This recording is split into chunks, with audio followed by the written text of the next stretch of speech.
Pra falar mal é mais fácil. Falar mal é mais fácil. Falar mal é muito mais fácil. É verdade. A única coisa que é difícil falar mal é do nosso chefinho. Ah, não, Henrique, também nem começou. 3. No mudo, vai. 3. Não tá no mudo ainda. Eu fiz a contagem de bobo. 3. Então faz a guitarrinha. 3, 2. Só pra te atrapalhar mesmo. Ah. Eu ia fazer a mesma coisa, mas eu falei, não, deixa. Não, essa todo mundo viu o que o Henriqueta ia fazer.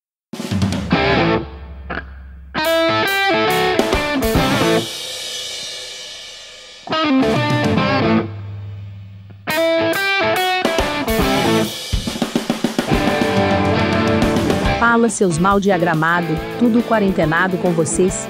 Tá começando mais um episódio do Zonecast, o podcast que quer o povo vacinado, a cerveja gelada, a carne na brasa e Bolsonaro preso.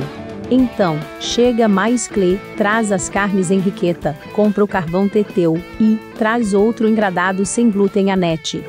Bom dia, boa tarde, boa noite. Pra você que tá chegando agora no nosso Suplemente, está começando mais um episódio desse já consagrado podcast do Tailgate Zone, o Zonecast. Ao meu lado, nessa paçoca maravilhosa, nessa mesa oval, como eu já disse na semana passada, continuaremos batendo um papo. Boa tarde, Henriqueta, tudo bem? Fala, meu chefinho querido, tudo ótimo, tudo maravilhoso, mais uma semana aqui juntos, é sempre lindo, não tem como não tá bem perto de vocês, né? Nossa senhora. Ai, meu Deus, junto com a gente também. Boa tarde, Ana, tudo bem? Olha, eu deixei o meu puxa-saquismo no armário, hoje não veio, então boa tarde pra vocês, muito bom estar aqui com vocês, e é isso aí, bora falar de futebol americano. É, isso aí. E aí, Matoca, você que está fechando a nossa mesa oval, tudo bem com você? Como vai você? E como vai Barbacena, que na semana passada eu esqueci de perguntar. Olha, a Barbacena continua sempre a mesma coisa, isso é uma fala atemporal.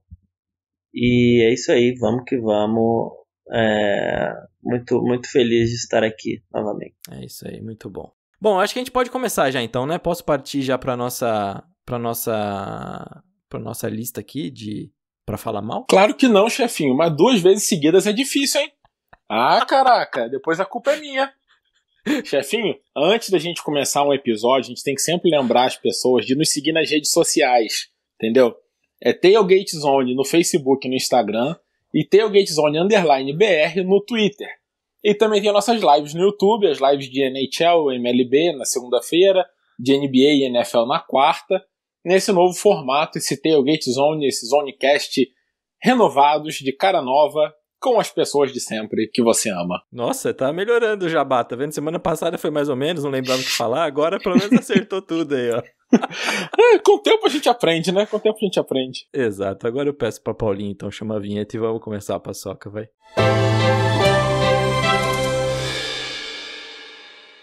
Bom, rapazes, semana passada falamos dos melhores times a não ganharem um Super Bowl. Nessa semana, então, a gente vai falar mal, que é quando a gente gosta, quando a gente supera as expectativas, né? Porque a gente gosta de falar mal dos outros. Então, vamos falar dos piores times que ganharam o Super Bowl. Aqueles caras que realmente não deveriam, como aquele Pistons que a gente falou na NBA, por exemplo. Que puta time ruim da porra. E a gente vai falar desses puta time ruim da porra da NFL agora. Antes de mais nada, né? Eu só queria dizer que eu tô muito feliz que eu vou poder falar bastante do meu time nesse episódio, né? Me dá uma alegria especial, assim. Mas é polêmico isso aí, é polêmico. A gente pode falar dos meus times também. Ai, que engraçado. Bom, só as considerações iniciais, então. A gente elencou também, mesma coisa da semana passada, só era Super Bowl. Então, a gente vai confiar mais no que a gente viu. Então, tem poucos times ali muito pra trás. A gente tentou trazer mais times que a gente acompanhou do que times que a gente não acompanhou. E, novamente, aquele disclaimer bacana, nós não vamos decidir qual o pior de todos os tempos. Nós vamos listar os piores. E é isso aí. Eu acho que deu pra entender. Matoca, então pra gente começar esta paçoca de fato, o que faz um elenco de um time ser horroroso? Olha, a questão eu acho que não é nem só o que faz um elenco do time ser horroroso. Tipo assim, como ele chegou ali, às vezes, quais outros times eram melhores. A gente não vai falar, mas tipo, por exemplo, lesões, que tem time que às vezes tinha muito jogador lesionado. Então, o que faz um elenco de um time ser horroroso, o que faz um time pra estar aqui, é a junção desses fatores, né? Tipo assim, não tinha ninguém melhor pra ganhar esse campeonato do que ele. Muito bom. Henriqueta e Ana, vocês querem adicionar alguma coisa pro elenco ser horroroso? Vocês têm alguma comparação, talvez? Pro elenco ser horroroso, ele pode, por exemplo, terminar com 0 vitórias, né? Igual o Detroit Lions já fez, o Buccaneers fez na época da expansão, o Browns. Mas assim, acho que nesse caso nosso, a gente tá analisando o horroroso padrão Super Bowl, né? É horroroso pra ser campeão, pra ser, no fim das contas, o melhor da temporada. E aí, assim, eu acho que, na verdade, o que faz um time desse entrar na lista, na maioria dos casos, é um de 2 casos. Ou ele, como o Matoca falou, uma série de lesões de outros times, um jogo ruim aqui e ali, e aí esse time acaba tendo o trabalho dele facilitado, ou a conjunção de fatores perfeita que faz um time tecnicamente horroroso para ser campeão se encaixar e acabar vencendo, né?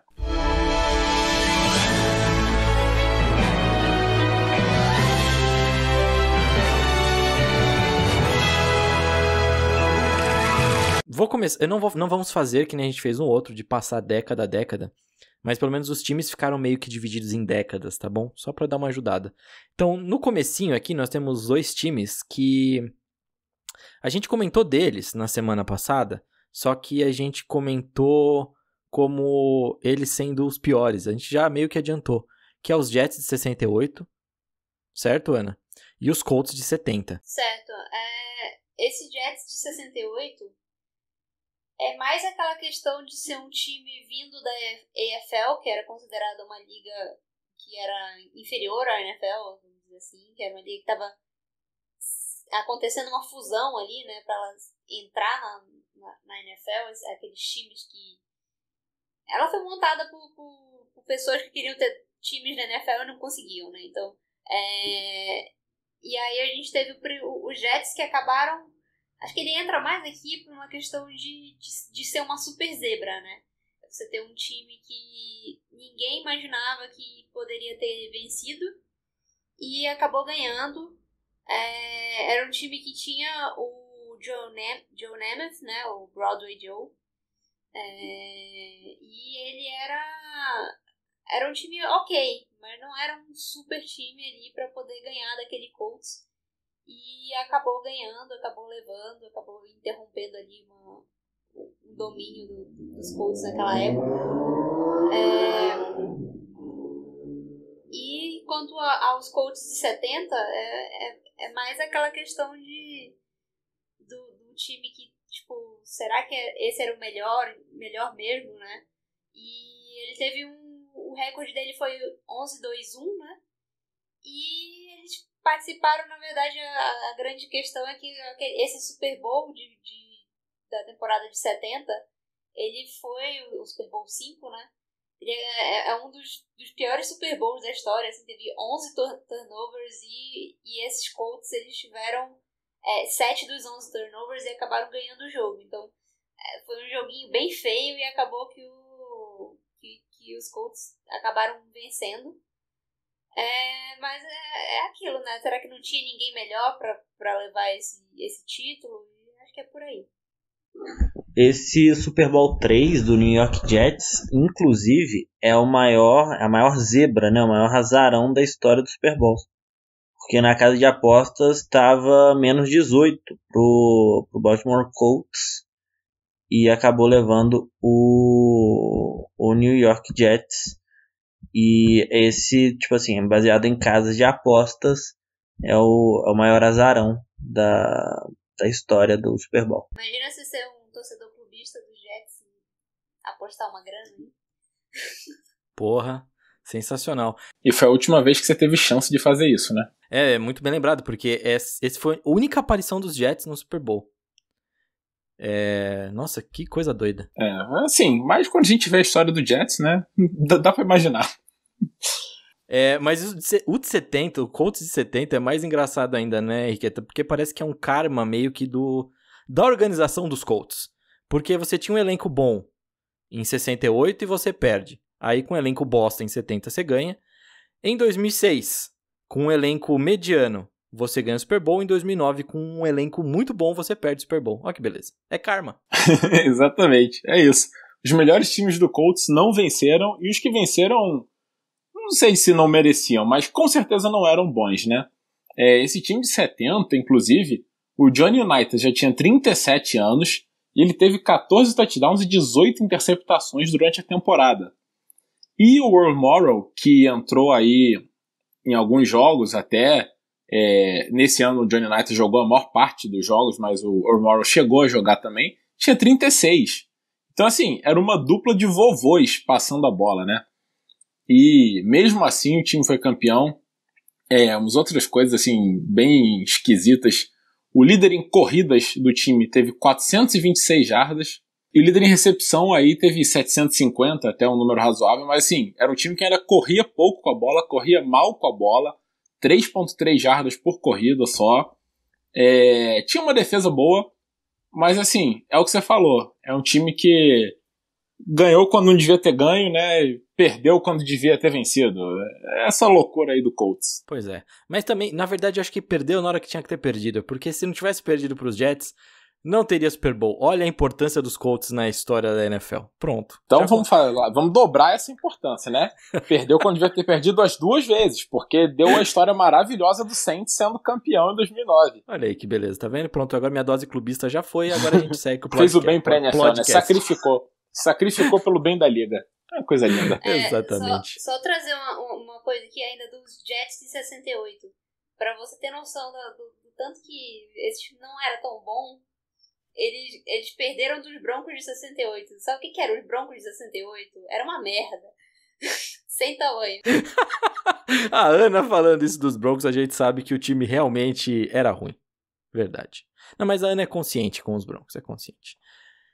Bom, em 1980 a gente tem o Oakland Raiders ganhando o Super Bowl. E, cara, é meio bizarro isso aqui, porque o Raiders teve bons times, mas talvez no comecinho lá do Super Bowl, como a Ana trouxe no Super Bowl 2, que eles tinham uma defesa fenomenal e um bom ataque também, né? Mas 80 já era uma franquia meio decadente, não era não, Henriqueta? Com certeza, já era um time mais decadente, um time que teve sua glória aí, mais ou menos na mesma época dos Steelers, né, dos anos 70. Um time que já era treinado aí então pelo Tom Flores, não era mais pelo John Madden, e já era, como você falou, era um time que já estava caindo, né? Era um time que tinha passado do seu auge, e tudo bem, ainda era o mesmo espírito do time, digamos assim, ainda era aquela mesma mentalidade de Raiders, mas o time teve 11 vitórias só, 5 derrotas na temporada regular. Um time que não ganhou a divisão, um time que foi pelo wildcard para os playoffs e foi o primeiro wildcard a ser campeão do Super Bowl. Então, assim, era realmente um time que estava muito longe de ser favorito. E do outro lado, o Philadelphia Eagles era um time mais forte, tudo bem que eram 12 vitórias, era uma vitória só a mais do que o Raiders na teoria, né? Mas assim, era um time bem forte, um time que tinha batido Vikings e Cowboys nos playoffs, e treinado pelo Dick Vermeil, que é outro técnico bem histórico aí da NFL, tá no Hall da Fama e fez muita história, tanto pelo Eagles como pelo Rams. Ele que foi o técnico campeão pelo Rams em 99, né? A gente falou um pouco aí desse time no episódio passado. E não tem muito mais a falar desse time do Raiders, não. Mas essa é a graça, Henriqueta, entendeu? A graça é essa, é justamente não ter o que falar, porque o time é ruim, o time é fraco, e a gente tá aqui pra falar dos piores a terem ganho. Mas o caminho foi esse mesmo, ganhando o wildcard contra os Oilers, depois o divisional dos Browns, ganhou a conferência em cima dos Chargers e ganha o Super Bowl depois em cima dos Eagles. Só um comentário aqui, um comentário histórico. Essa foi a última temporada que permitiam que os jogadores usassem uma substância chamada Stickum, que usava nas mãos, né, para poder, acho que, ter maior aderência, dá até pra ter um paralelo com a MLB nesse momento. Mas o cornerback Lester Hayes dos Raiders conseguiu 18 interceptações em 20 jogos nesse período aí, e isso aí é um momento, uma coisa que é interessante, né? A última possibilidade de ser usada uma substância aí, o cara aproveitou 100%. Aliás, tem um... qual é o nome daquele documentário do Peyton mesmo? Peyton's Place. Ele mostra justamente essa substância aí. E como a bola grudava na mão, no braço, em qualquer lugar que fosse do corpo. É bem interessante. Bom, já vindo mais recentemente, agora saindo desses 80, 90, tem um time aqui que pra mim é um dos piores. Mas quando eu soltei esse nome, deu uma certa desavença. Eu acho que esses Ravens de 2000 é bem ruinzinho, Matoca. Aí eu vou ter que discordar de você. Porque eu não acho que o time seja tão ruim. Para você ter uma noção, no time, né, tinham 4 jogadores que hoje em dia são Hall da Fama, que é o Shannon Sharp, tight end, o Jonathan Ogden, o gigante, a montanha, o Ray Lewis e o Rod Woodson. Fora alguns nomes que, por exemplo, o Trent Dilfer, ele era o quarterback do Ravens, e embora não fosse o melhor quarterback, já chegou aí para Pro Bowl, assim, protocolar. Trent Dilfer é horroroso, pelo amor de Deus. Mas assim, rodava. Eu ia falar que ele já foi pro Pro Bowl, mas o Mitch Trubisky também já, né? Mas não é de todo... Não, aí eu ia defender o Teteu porque eu concordo que o Ravens não é um dos piores times a ser campeão. Mas o Trent Dilfer provavelmente é o pior quarterback da história a ser campeão do Super Bowl. Isso sem dúvida. Sim, exatamente. Eu concordo também com o Teteu. Eu acho que os Ravens de 2000, não acho que eles deveriam estar aqui. Acho que é mais por eles terem tido um ataque mediano, né? Carregado pela defesa. Mas a gente deixa muito passar ao contrário, né? O time que tem uma defesa mediana e um ataque explosivo. Isso aí a gente permite de boa. Não tem problema nenhum. Não é um dos piores, não. Mas aí quando é o contrário, a gente sempre dá uma tiltada, né? E fala assim, nossa. Mas realmente o Trent Dilfer não dá pra defender muito, não. E essa temporada, na verdade, foram 2 quarterbacks que dividiram. O Trent Dilfer foi o que foi pro Super Bowl, né? Que jogou no Super Bowl. Mas teve o Tony Banks também. Acho que cada um jogou 8 jogos na temporada regular. Eu posso ter confundido o Trent Dilfer com outra pessoa, gente, mas tudo bem. Eu ia dizer que o Tony Banks eu nunca ouvi falar na vida. Eu acabei de descobrir a existência dele, né, nesse podcast. Confundi ele com o Rich Gannon. Olha só a cãibra mental do sujeito. Trent Dilfer tem um Pro Bowl mesmo. E acho que foi nessa temporada. Foi em 97, na verdade. Foi em Tampa. Mas, enfim, mas de todo jeito passava a bola, fazia o jogo rodar. Não tem como tirar isso dele, né? E o time era uma defesa muito boa. Você vê no Super Bowl, não cedeu. A pessoa que mais teve jardas corridas teve 49 do lado do Giants, que foi o Tiki Barber, e teve 4 interceptações do Kerry Collins, que beleza, pode também não ser um grande quarterback, mas assim, você chegou no Super Bowl, você faz isso, você tem uma atuação que você trucida o outro ataque, é um time que merece sim. Não acho que ele tenha sido dos piores times. Você pode falar que o ataque não era dos melhores, mas a defesa totalmente compensava. E o Kerry Collins sim era um quarterback que assim, não era bom não, mas nos seus anos bons ele era bom, digamos assim, né? Agora, só queria fazer um comentário rápido que vocês falando agora do Giants me fez pensar nisso. esse time do Giants de 2000 que perdeu pro Ravens era melhor do que os 2 times que foram campeões depois. O que me pega um pouco é assim, realmente, é uma defesa dos Ravens avassaladora. Ceder só 970 jardas terrestres numa temporada já foi algo monstruoso, tinha grandes nomes na defesa. E é exatamente o que vocês falaram, fica marcado por esse ataque deles que foi muito ruim. Como a Ana disse, Tony Banks saiu no meio da temporada, substituído pelo Trent Dilfer, e o ataque aéreo do time ficou em 23º naquele ano, na temporada. E pelo que dava pra perceber, assim, as correntes só se moviam realmente quando o calouro, era um running back calouro na época. Ninguém vai lembrar o nome dele, Jamal Lewis. Eu ia falar isso. O Jamal Lewis era talvez o melhor jogador desse ataque, né? Exatamente. E assim, então... Ele ainda bateu o recorde de jardas num jogo. Acho que já foi batido depois, mas se não me engano foi dele por um tempo. Mais jardas corridas num único jogo. Mas essa era a esperança do time, né? Era a esperança no calouro ali, correndo com a bola. Aí você pega e você dá uma olhada, esse time tirou do caminho pro Super Bowl Denver, Tennessee e Oakland. Eu não sei realmente se ele era o melhor time ali, sabe, na AFC. Mas, enfim, mas Denver em 2000 já não era isso tudo.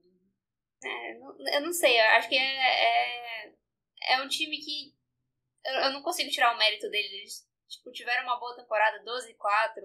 Acho que é mais uma questão de, talvez, você pode com certeza falar que é o pior quarterback que venceu o Super Bowl, um dos piores ataques. Na verdade, assim, era um ataque mediano, né? 14º em pontos, 16º em jardas.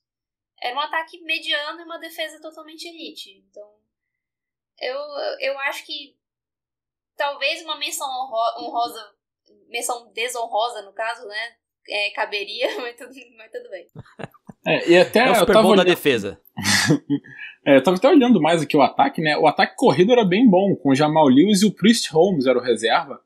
Ele que era um running back bem bom também. É que realmente passando não tinha nada. Não tinha nada pra passar e não tinha nada pra receber, né?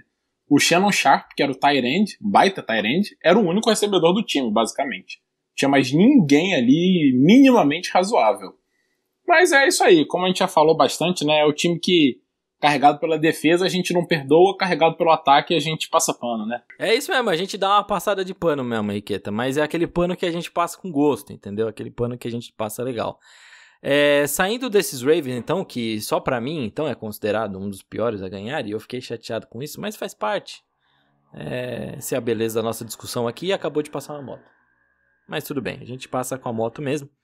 Porque o time de 2005 tinha um cara chamado Jerome Betts no elenco.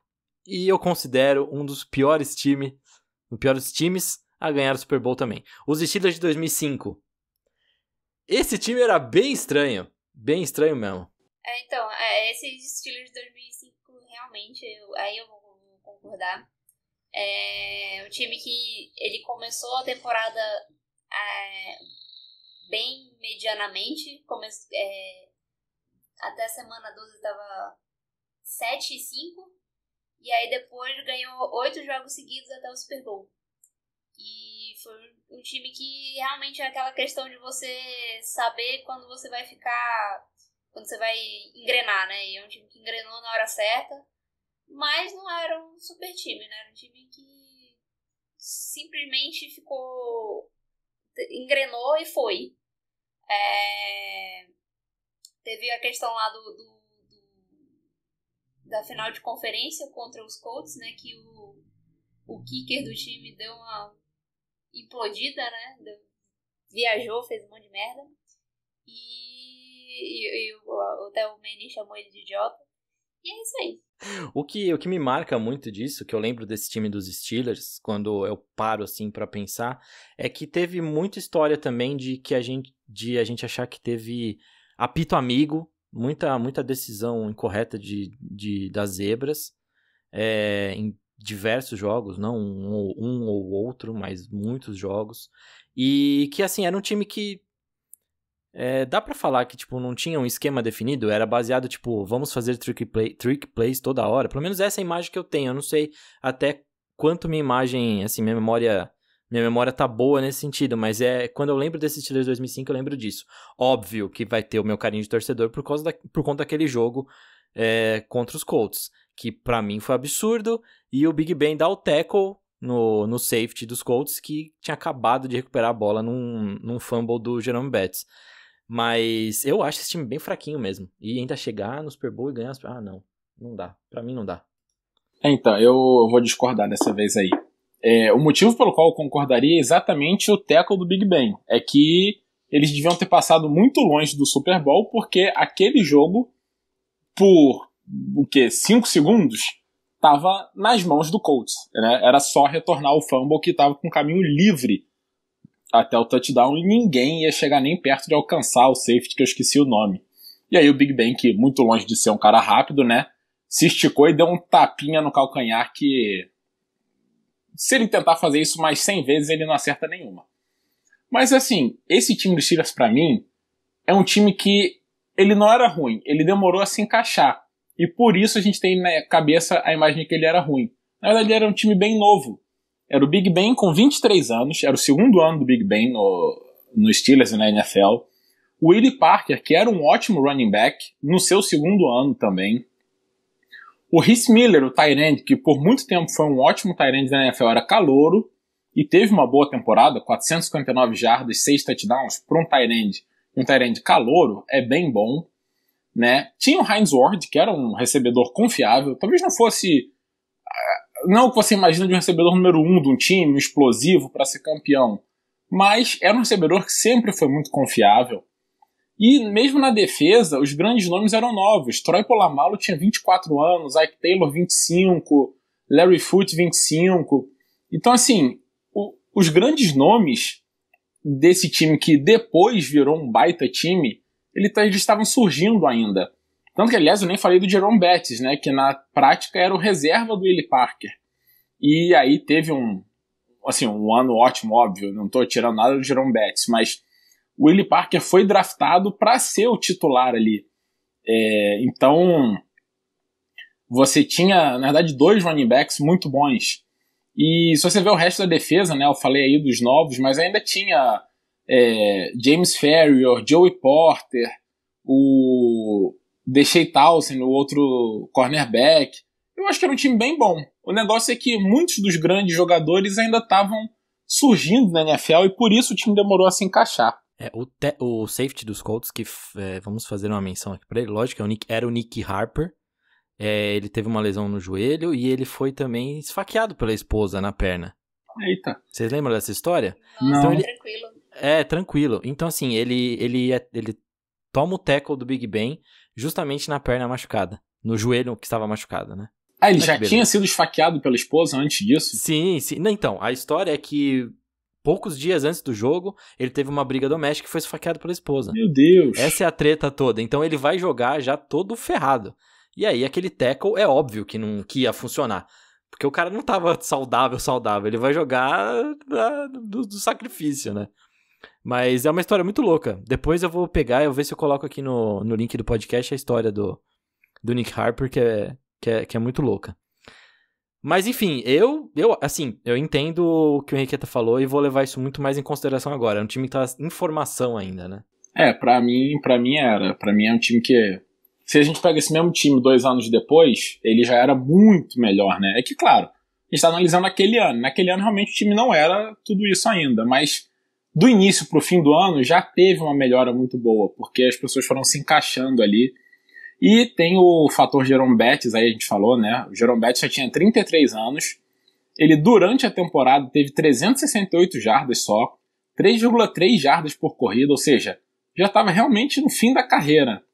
Só que aí, parece que ligou o motorzinho no Super Bowl e, bom, decidiu que era ali que ele terminava de se consagrar, né? E aí ninguém parou.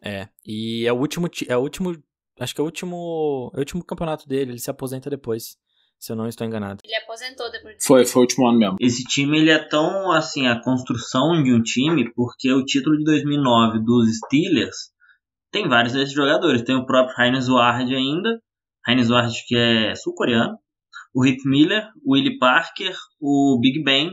Na defesa ainda tinha o Ferrier, ainda tinha o Casey Hampton, o Ike Taylor, o Polamalu. O James Harrison já estava nesse time de 2005, embora não fosse titular.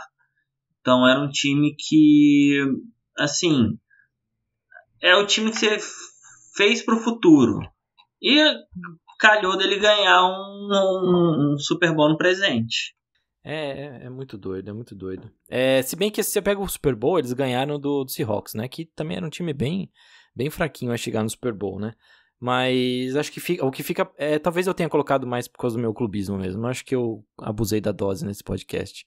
Porque fica aquele sentimento de que os Colts eram o melhor time pra chegar no Super Bowl contra os Seahawks e não os Steelers. Não, mas isso aí eu concordo com você. Eu acho que o Colts era o melhor time mesmo. Eu não acho o Steelers um dos piores, mas eu acho que o Colts era o melhor, com certeza. Então já vale a menção na lista. Não tá tão errado o que eu fiz. Porque agora, Henriqueta, vem uma dobradinha sua. 2007, 2011, New York Giants. A gente fica contente por esse time estar aqui nessa lista. Mas a gente fica muito contente.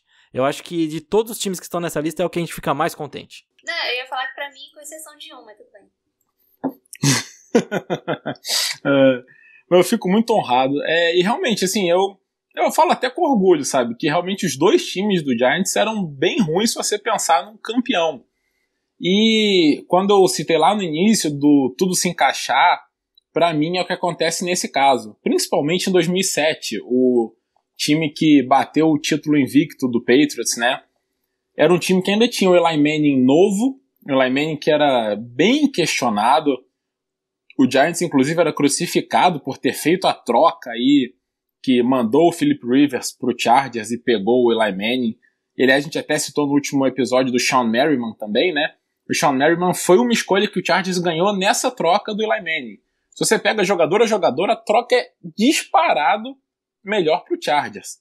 Mas o único jogador que o Giants recebeu deu 2 Super Bowls para ele, né? E aí, o Eli Manning ele vai evoluindo ao longo dessa temporada de 2007. Ele era bem questionado, como eu falei. Ele não era o líder do time. O líder do time, na verdade, até 2006 era o Tiki Barber. E o Tiki Barber se aposentou e basicamente destruiu o Eli Manning. Falou que ele não tinha capacidade de liderar, que ele não tinha um vestiário. E talvez até isso tenha feito com que o time se unisse um pouco em torno do Eli. E o Tom Coughlin era um técnico já bem experiente, né? Sabia gerenciar isso. Mas realmente, assim, você vê os números, né? O Eli Manning teve 23 touchdowns e 20 interceptações na temporada regular. Bem longe de ser um negócio bom, né? E aí o Brandon Jacobs entrou e substituiu muito bem o Tiki Barber como running back, realmente. E tinha os recebedores muito experientes, que eu acho que é a chave desse time. Você pega um quarterback ainda sem confiança, embora tivesse aí 4 anos de liga, mas sem confiança. E aí tem Plaxico Burress, Amani Toomer e o Jeremy Shock, o tight end, que era muito bom.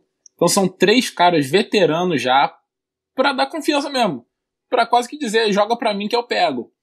Né? E além disso, ainda aparece o David Tyree, o cara que teve 4 recepções na temporada regular. E aí no Super Bowl teve um touchdown e uma recepção com capacete que ganharam o jogo. Mas assim, realmente era um time que, se você for olhar para um campeão do Super Bowl, era fraco e que se baseava na defesa, né? Eu falei só do ataque, mas a defesa era uma defesa espetacular e também foi se encaixando ao longo do ano. Se você olha a estatística geral, foi a 17ª em pontos cedidos, cedeu 22 pontos por jogo. Mas com o Michael Strahan, que era o último ano dele aí, e Hall da Fama, Justin Tuck, acabado de ser draftado, né, novo, Matthias Kiwanuka e o Ozzy Meniora, outros 2 pass rushers espetaculares na época, acabaram tendo uma carreira mais curta, mas eram muito bons. Você montou uma linha defensiva excelente. Tinha também o Fred Robbins, que era o defensive tackle, que teve 5 sacks e meio, o que na época, para um defensive tackle, era muito bom. Então, assim, essa linha defensiva excelente foi o que acabou quebrando o Patriots, na verdade, e garantindo o título. A gente fala muito da recepção do capacete, né, e dessa última campanha do Giants, mas a verdade é que se você não para o ataque espetacular do Patriots em 14 pontos no jogo inteiro, você não para o Tom Brady, você não para o Randy Moss, não para o Wes Welker, você não tem a última campanha. Porque o Patriots só fez 14 pontos no jogo. Essa que é a grande façanha desse time do Giants, né? E aí, em 2011, 4 anos depois, pra mim o time era pior ainda. O time passou com 9-7 pros playoffs. O time tava com 7 vitórias e 7 derrotas a 2 jogos do fim, ou seja, era bem questionável. E aí teve até um jogo que pra mim é bem marcante, na neve, em Buffalo, que o Ahmad Bradshaw teve uma corrida aí pra touchdown de, sei lá, 50, 70 jardas, e que foi o que sacramentou o jogo. E aí o Giants conseguiu passar para os playoffs e seguir adiante.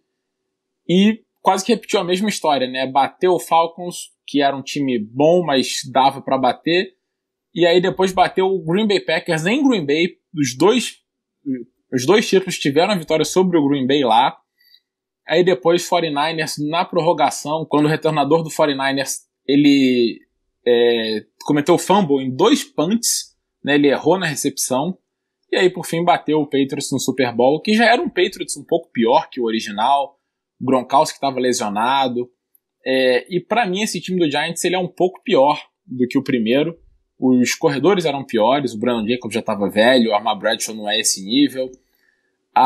Tinha o Vitor Cruz, o recebedor, né, e o Hakeem Nicks, mas para mim a Amani Toomer e Plaxico Burress ainda estão acima no geral. E a defesa era bem boa, mas também não era mais a mesma.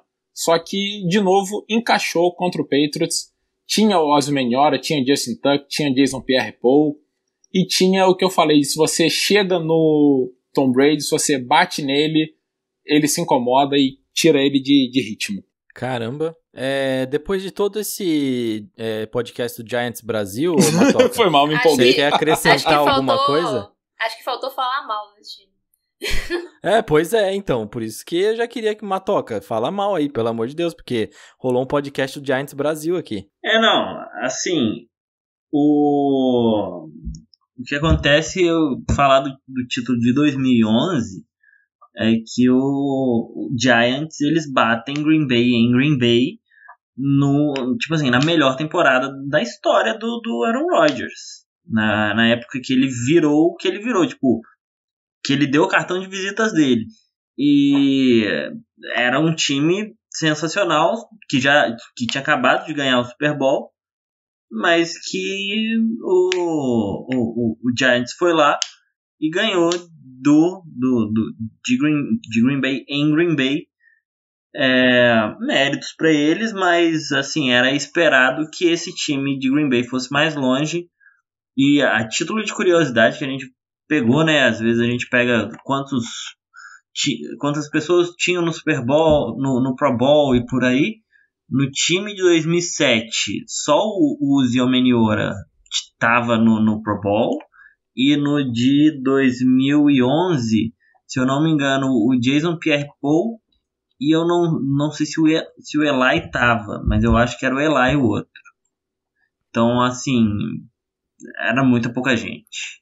Não, o time é fraco. O Henriqueta começou... O time era ruim, mas olha essa defesa que incrível, que fez isso, que fez aquilo. O Henriqueta divagou aí bastante, né, Ana? Era pra falar mal, pô.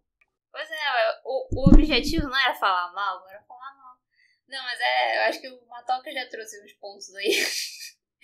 Que a questão de só ter um Pro Bowler e no outro ter 2 só, né? E você também, o próprio recorde de temporada, né? Um 10-6, o outro 9-7. Times que realmente eu não acho que seja... Eu nunca acho que você falar que esses times que são, entre aspas, piores a ganhar é um demérito. Na verdade, acho que até que é bastante mérito, né? Porque é um time que você tem que realmente superar todas as expectativas para poder chegar onde chegou. O de 2007, além de ter ganhado dos Patriots, ganhou também das 2 melhores seeds da NFC, os Packers e os Cowboys. E então, times que são, como fala lá nos Estados Unidos, overachievers, né? Que vão além do que você poderia imaginar que eles conseguissem. É isso mesmo. Mas saindo dos Giants, que o Henrique já falou muito dos Giants, agora ele vai ficar quieto pra falar de Giants, não pode mais falar de Giants, Henrique, tá fechado? Só se for de São Francisco Giants, aí a gente pode. Bateu um home run agora, chegou a notificação. Bom, a gente vai pros Ravens de 2012. Matoca, esse você vai concordar comigo que é fraco? Ou também não? Porque nós tínhamos Joey Flacco comandando esse time no ataque e a defesa que já não era mais a mesma defesa de 2000, né? Já tinha caído bastante. Até porque eram 12 anos depois, né? Só que, tipo assim, cai um pouco na mesma dos Giants. A gente falou a Ana falou que o time do Broncos era um time de 2012 que deveria ter ganhado o Super Bowl e perdeu pro Ravens no famoso arranha-céu do Romulo Mendonça. Só que não era um time de todo ruim. Era um time que ainda tinha o Ray Lewis, tinha o Ed Reed, que pra mim é um dos melhores safeties, se não o maior safety da história. Tinha Marshall Yanda, Anquan Boldin e o Joe Flacco, que assim não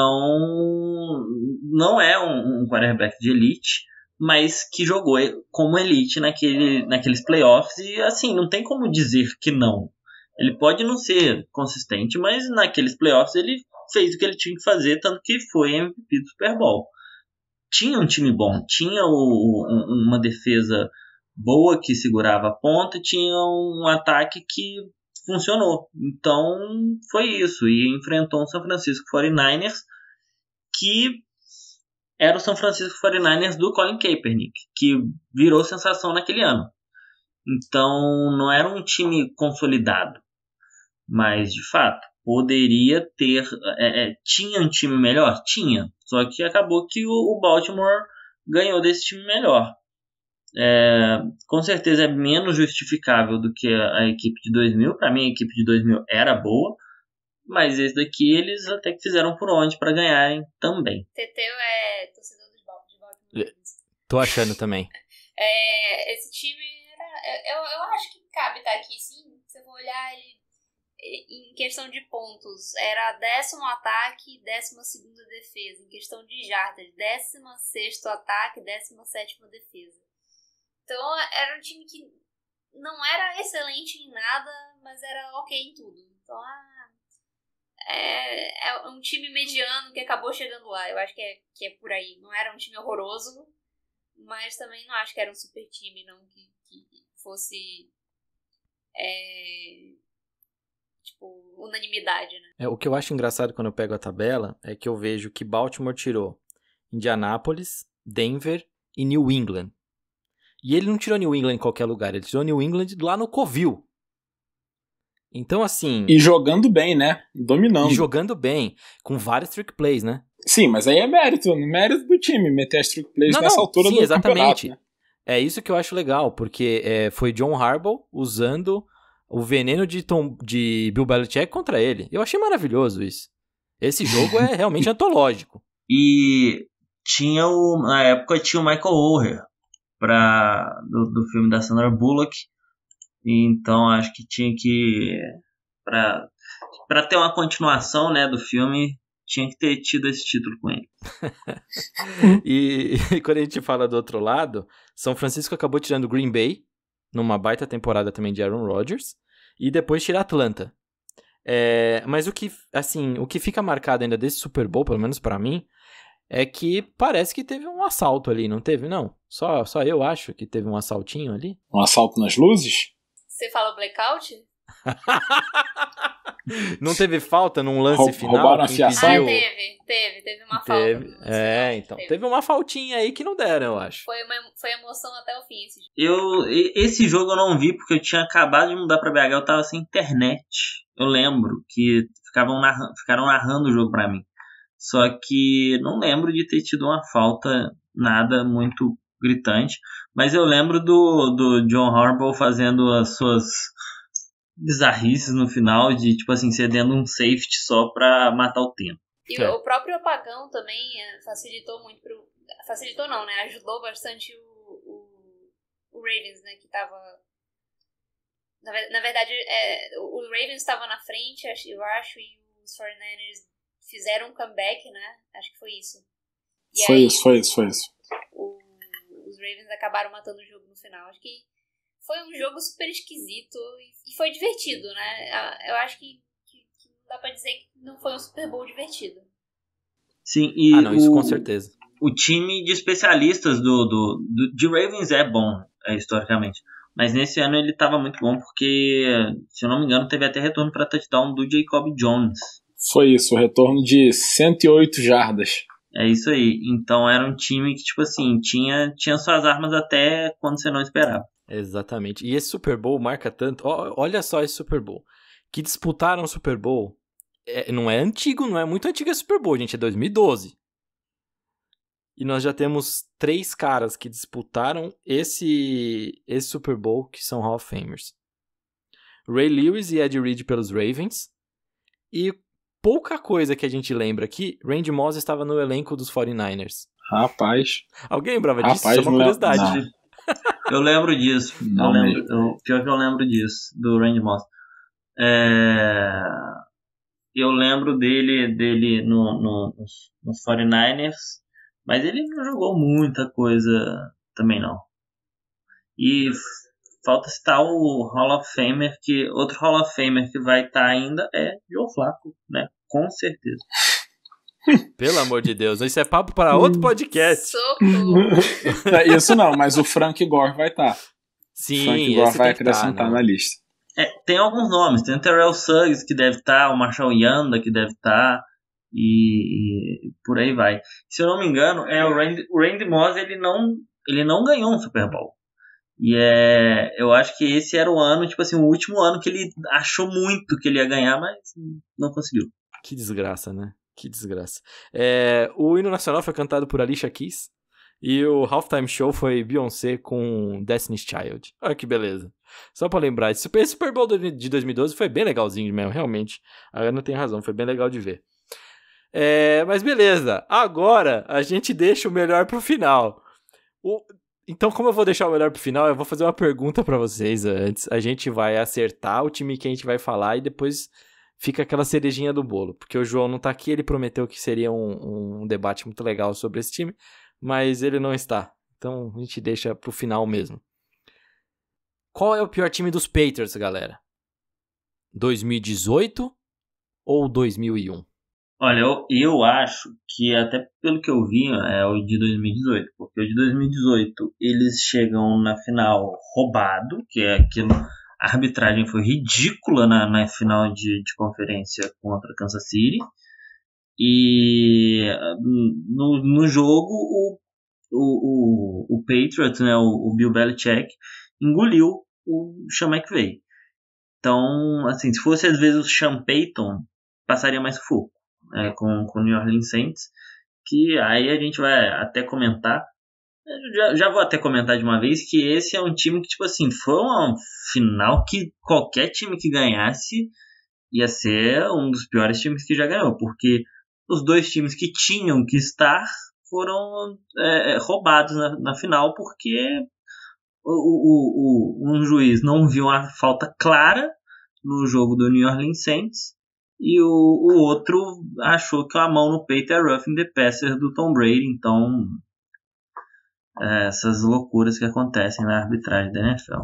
Eu fico com o Patriots 2018 também, até porque em 2001 a gente ainda não sabia o que estava vendo, né? A gente até mencionou um pouco isso no episódio passado. Era um time que estava em formação, era um Tom Brady que a gente não sabia que era aquilo tudo ainda. Até o do Belichick a gente não sabia que era aquilo tudo ainda, né? Até os roubos a gente não sabia que era aquilo tudo ainda.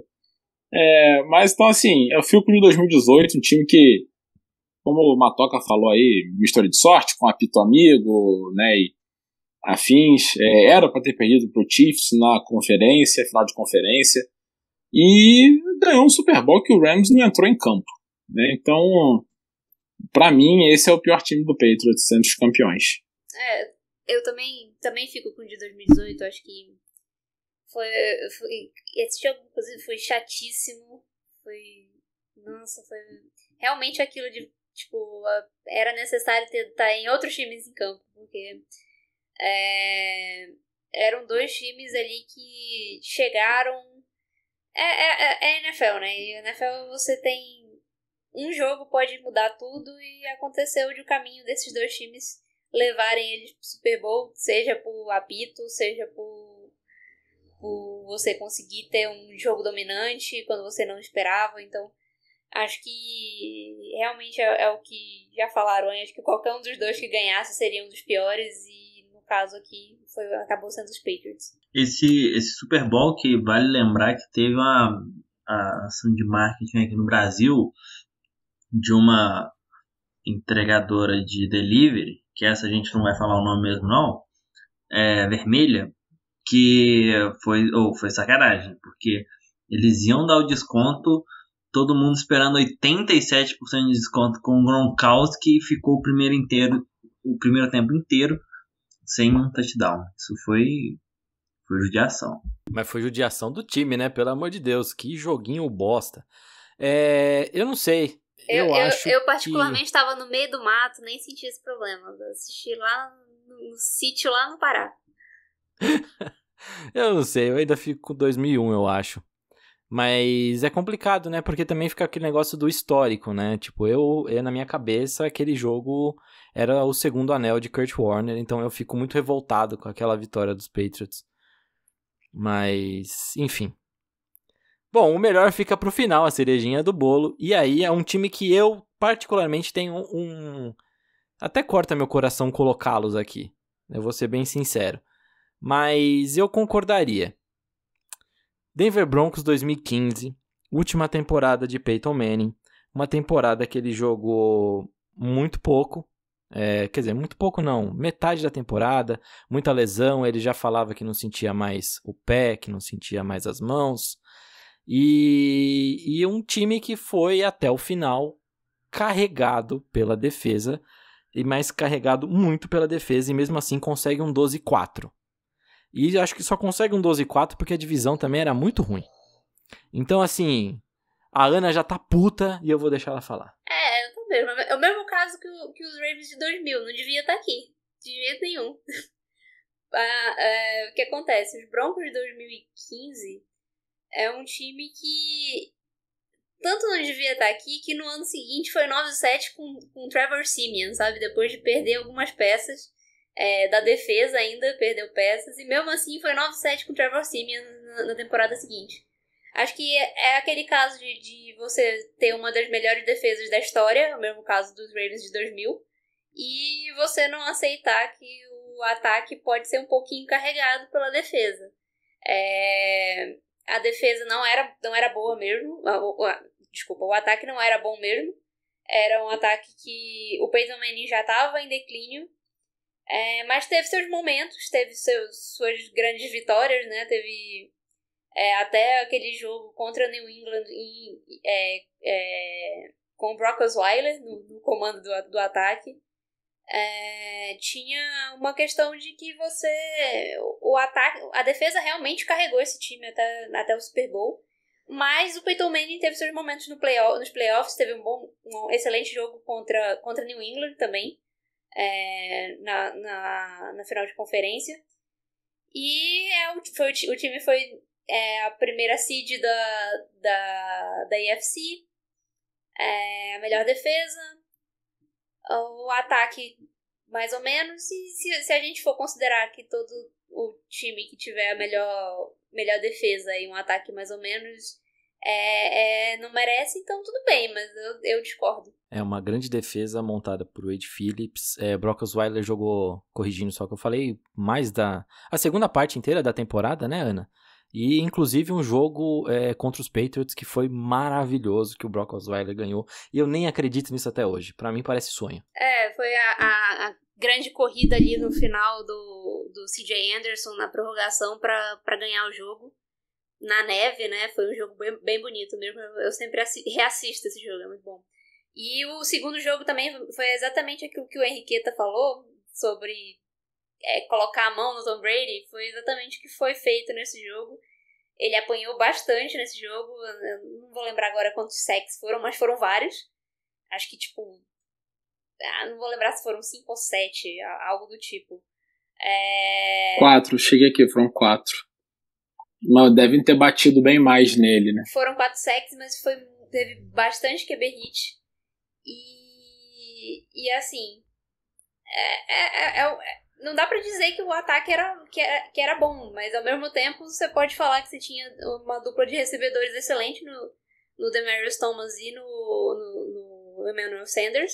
Acho que os dois tiveram mais de 1.000 jardas na temporada. A questão do jogo corrido era meio dividido, mas ali nos playoffs o CJ Anderson colocou a bola embaixo do braço e foi. Cara, mas não foi pouco carregado pela defesa, não. Foi muito carregado. Não, só pra reforçar o que a Ana falou de muito QB hit, eles acertaram Tom Brady 17 vezes no Super Bowl. Foram 17 pancadas no Brady. Só Super 4 Bowl, foram tá sacks. doido? Caralho. Na final de conferência. Viajei. Eles acertaram o Brady 17 vezes na final de conferência. O Brady, ele teve 56 tentativas de passe também, né? Brincadeira, né? O Patriots não conseguiu correr nada, mas assim, quando você dá 17 pancadas no Brady, realmente ele devia estar muito incomodado naquele jogo. E só lembrando que esse jogo foi definido pelo Gostkowski, porque o Gostkowski eu acho que era uma temporada que ele vinha mal, se eu não me engano já tinha tido a mudança, e ele erra o extra point, e aí a equipe do Patriots faz o touchdown no final do jogo e tem que ir para os 2 pontos e não consegue. Se ele acerta o extra point e provavelmente acertaria o outro depois, teríamos uma prorrogação. Então coloca na conta do Gostkowski esse jogo um pouco também. Colocar o jogo na conta do Gary Kubiak também aqui, já que é pra falar disso. Antes dessa conversão de 2 pontos, ele pede um timeout, porque isso aparece num daqueles filmes especiais que fazem depois do Super Bowl, porque o DeMarcus Ware tava cansadaço, tava esgotado, e aí ele pediu pro Gary Kubiak pedir o timeout, o Gary Kubiak pede o timeout, e é o DeMarcus Ware que quebra a jogada. Ele consegue apressar a jogada e não dá em nada. Olha só. Quando a gente vê torcedor falando bem de técnico, é porque o negócio funcionou mesmo. Então, eu não sei. Como eu coloco os Ravens de 2000, na minha lógica eu também coloco esse Broncos de 2015. Não tem como negar que é uma baita de uma defesa, que é uma defesa histórica. Será que tá junto com a de 85 dos Bears? Será que tá junto com aquela cortina de ferro dos Steelers também, Henriqueta? Acho que sim, né? Eu acho que sim, com certeza. E Pode assim, Seahawks também, esqueci de Seahawks. Também, né? a Legion of Boom, né, do Richard Sherman e companhia, pra mim faz parte dessas grandes defesas da história. Tem a do Vikings também, né, esqueci como é que fala, o Purple People Eaters, algo assim. Isso, exatamente. É isso, Purple People Eaters. Os comedores de gente roxos. Pra mim, essa defesa do Broncos tá aí nas maiores da história. E assim, em princípio, antes de a gente começar o episódio, eu colocava o Broncos nessa lista também. Mas o que a Ana falou, e pensando no Ravens de 2000, que é o mesmo caso e pra mim não entra, realmente o Broncos também não entraria. A grande deficiência dos dois é a mesma, né? E é uma só, é o quarterback. Né? A defesa dos dois é excelente. E aí no caso do Ravens tem bons running backs, no caso do Broncos tem bons recebedores. Né? Se pensar que Emmanuel Sanders e Demaryius Thomas passarem de 1.000 jardas, apesar de não ter quarterback, é incrível, né? É surreal. Mas então assim, eu vou ficar com a Ana nessa. Claro que não era um time bom para ser campeão, mas vou tirar da lista de melhores ou piores campeões da história. Eu vou falar mal agora, tá? Só pra falar mal, que o Peyton Manning teve 9 touchdowns e 17 interceptações na temporada regular. Então, por esse lado aí, com certeza, o Manning teve uma temporada bem ruim. E ele já não era mais o mesmo. Mas, no final das contas, acho que ainda era Peyton Manning, ainda conseguia crescer no momento que mais precisava, né? O xerife, Ana. O xerife. Não era pra falar mal do Peyton, né? Era pra falar mal dos Broncos. Mas tudo bem, vou deixar passar. Você consegue falar uma coisa ruim desse time aí, Matoca? Clubista. Depois a gente que é clubista. Então a gente então não é clubista, quarterbackersista. Nossa, existe isso? Não, né? Não, é clubista mesmo, porque essa questão é com o Peyton, porque ele jogou nos Colts, né? É um peitista. Nossa, peitista é estranho, hein? Mas ficou bom, Ricardo. Gostei, eu sou peitista. E aí, Matoca? Quer falar mal alguma coisa desse time ou não consegue também? Tá que nem a gente, dividido. Não, eu ia falar só que o time era bem completo a defesa e, assim, sei lá, o elo fraco seria o Brandon Marshall, mas ele jogava bem. O Darian Stewart, que não tem tanto nome, mas um negócio ruim é que fez o Danny Trevathan ter um contrato e pra mim ele é criminoso, mas tudo bem. E você falou do Trevathan aqui no NBA, eu acabei falando de Jason Kidd. A gente sempre vai falar de algum criminoso, né? Não tem como. Crianças, gostei. E eu espero que o pior ganhador na próxima temporada seja os Colts também, né? Só pra continuar a minha onda de clubismo. Não ligo, não. Deu? Vocês querem acrescentar alguma coisa? Só acrescentar o lamento aqui dos times anteriores do Manny não terem ganhado nenhum, porque seria bom ter visto ele ganhar jogando bem, mas acho que aquele jogo da final de conferência contra os Peixes, ele lançou 2 touchdowns, né, uma interceptação, e ele teve também no próprio Super Bowl, teve o touchdown com a conversão de 2 pontos, que foi o último passe que ele lançou na carreira, inclusive, para o Benny Fowler. Fica aí um salve pro Benny Fowler. E é isso aí. Bom, então acho que talvez o que fica aí de lição desse podcast é que teria que rolar uma fusão no nível Goten Trunks com o Eli e com o Peyton. Entendeu? A habilidade do Peyton com o Guts do Eli talvez funcionasse e esses caras teriam ganhado muito mais Super Bowl que o Brady. Olha que legal. E a elite de Joe Flacco. Tira o Joe Flacco disso, pelo amor de Deus. Deixa o Joe Flacco lá, sendo reserva, sei lá onde. Deixa o Joe Flacco longe da gente, é isso. E longe dos nossos times, por favor. Paulinha, chama a vinheta aí e vamos pras dicas. Dicas legais, dicas sensacionais. Bom, para as dicas, nós pensamos não, o Henriqueta que trouxe a possibilidade e é bem interessante. Tem uma série que é da NFL chamada A Football Life. E ela conta a história de algum jogador, de algum técnico, de alguma personalidade da NFL. E aí, baseado no que a gente já falou nos últimos episódios, na semana passada e nessa, a gente trouxe 2 A Football Life. Um deles é do Tom Coughlin, que aí vai contar um pouco da história dele, mas a gente conhece o cara por trás desses 2 títulos dos Giants aí, em 2007 e 2011. E também o A Football Life do Dan Marino, que é um pecado, é o melhor quarterback de todos os tempos a não ter um título. E é bom, né, Henriqueta? Pois é, chefinho. Achei que, assim, são 2 que encaixam bastante, né? O Tom Coughlin, que é a mente por trás dos 2 times ruins do Giants, que foram campeões. Não vou ser clubista agora. E o Dan Marino, que, coitado, merecia muito ter um título. É um dos melhores quarterbacks da história e acho que com certeza o melhor quarterback a nunca ter sido campeão também. Coitado do Philip Rivers, nem isso ele consegue. Nossa, imagina isso. Imagina mas isso. Aí você tem, né, o melhor quarterback com 9 filhos. Isso aí ninguém tira dele. É uma estatística importante. Verdade. É uma estatística muito importante. Mas é isso, meus queridos. Mas novamente, muito bom falar com vocês novamente. Novamente.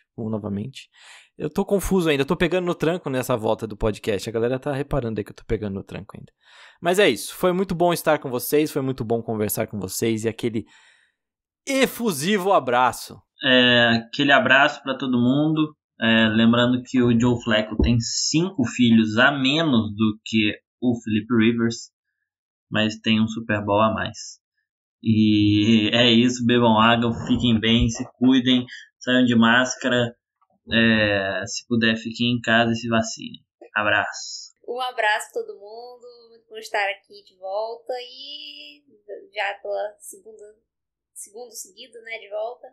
E é isso aí, bora lá pro pra continuar, não torcer pra essa off-season passar rápido, porque tá complicado, mas pelo menos a gente tem playoff da NBA pra ir acompanhando. Novamente, chefinho, então, novamente, queria te dizer aqui, que você nunca tá pegando tranco, você nunca tá errado, você tá sempre voando, decolando a toda. A gente que não acompanha seu raciocínio. E muito bom falar com vocês Palhaço. de novo. É sempre bom. O nível do puxa-saquismo. Pois é. Sem isso não tem graça, né? Mas sempre bom estar aqui com vocês. E falando então que a dinastia Manning ainda não acabou, né? Art Manning vem aí, ainda tá na high school, vamos com calma. Mas daqui a 2 anos ele vai pro college, daqui a uns 5 ou 6 vai pra NFL. E vamos ver onde teremos mais um Manning brilhando nos gramados da NFL. Baltimore Colts. Olha eu errando o nome do meu time. Caraca, eu achei que você tava já querendo a volta do time pra Baltimore. Socorro! Ai, meu Deus do céu. Era Tá pra no tranco terminar mesmo, hein, animado. mano? Olha, Tá agora, difícil. chefinho, essa aí eu não consigo te defender, não. Essa aí não deu. Não deu. Então, beleza, não precisa devolver, vamos embora só e vamos pra semana que vem, que tem muito mais podcast pra vocês e a gente se vê. Valeu, galera, forte abraço, até semana que vem. É isso aí, seus mal diagramado. Acabou mais um episódio do Zonecast. São 6 semanas, e o patrãozinho ainda tá pegando no tranco, que terror. Mas tudo bem, pelo menos ele só está trocando o nome do time dele, e não trocando o conceito de palavras, como por exemplo, propina virar comissionamento. Enfim, é isso aí mesmo, vamos seguir tomando a boa e velha água, que o Dodô sempre falou, para superar esses dias difíceis. Também não deixem de nos seguir nas redes sociais. Facebook, Instagram e Twitter. No Facebook e no Instagram, Tailgate Zone, e Tailgate Zone _BR, no Twitter. Também podem nos enviar sugestões de pauta para discussão no podcast, pelo e-mail, contato@tailgatezone.com.br. Fiquem tranquilos que nós respondemos e-mails. Semana que vem tem mais, e toquem os de luz no cotovelo de vocês.